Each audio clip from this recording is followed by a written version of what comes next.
Big screen start. For all the noise about 4K TVs, the market for 4K is still pretty much in its infancy.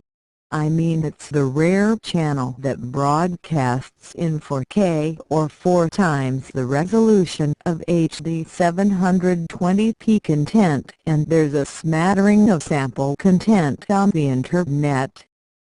That said, if you're in the market for a high-end TV, 4K is certainly a future-proofed decision.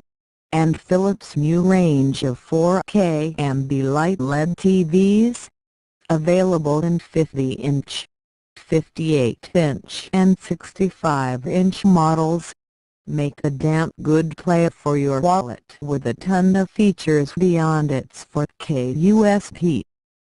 At first glance, the TV looks like any other sleek LED TV, with a black frame and hint of brushed metal at the bottom, mounted atop a frail-looking stand that allows for some swiveling.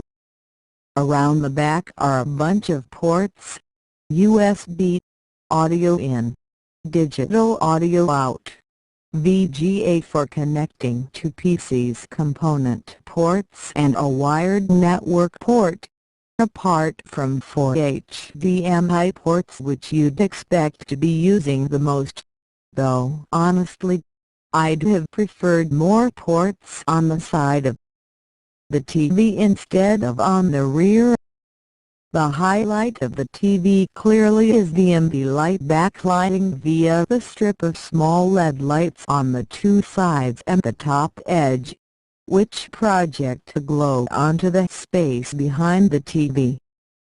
Based on what's playing on the screen, the lights change color, with the effect that it extends the visual canvas, so to speak, and makes the experience a lot more immersive.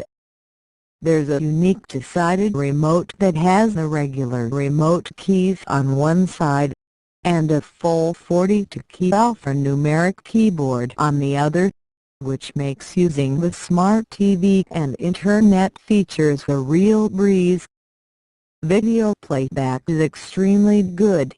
I've tried the Videocon 4K set-top box, full HD content that was scaled up to 4K and some assorted 4K clips, and the only place it stutters is when you're playing fast-moving scenes in 4K over the HDMI input, so you're going to have to lower the refresh rate to a reasonable 30 Hz rate to enjoy anything.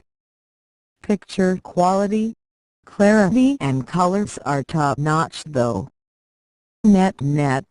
This generation of Philips 4K TVs isn't just about 4K but the overall package.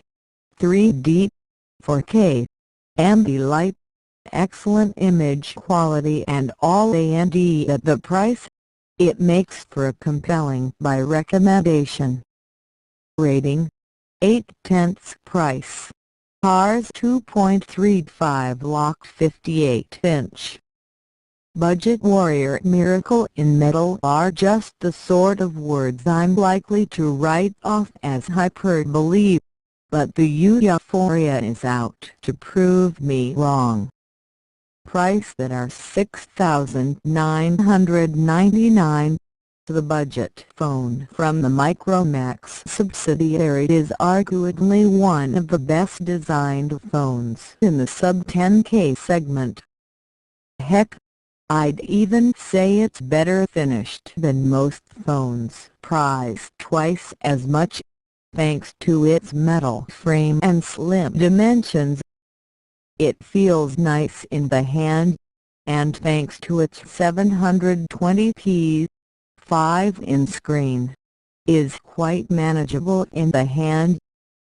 The only design oddity is the power button positioned in between the volume controls, which may have sounded like a good idea at the time, but ends up being a tad frustrating.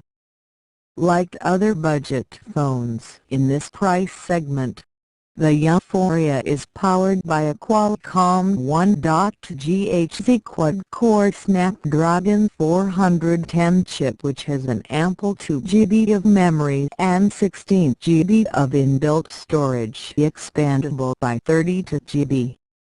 It runs Cyanogen OS 12 atop Android 5.0.2, much like its sibling the Eureka, which is easy to use for newbies but has enough to tinker with under the hood for experienced users. Performance was lag-free for the most part, but there were occasions when the phone skipped a beat after prolonged use or under heavy multitasking. Stuff that a software update can easily address. The screen is a 5 in number with Gorilla Glass 3 protection, though it's a shade on the less bright side. The camera is competent in well-lit situations and takes some excellent macros, but sadly falls flat when the sun goes down. The noise levels render most images practically unusable. So, how does this compare against the offering from Xiaomi? Both are bargains at the price, but Euphoria scores high on design, Cyanogen OS and memory, while the Redmi 2 packs in the better screen and camera. Take your pick. Rating: 7/10 price. Rs 6,999.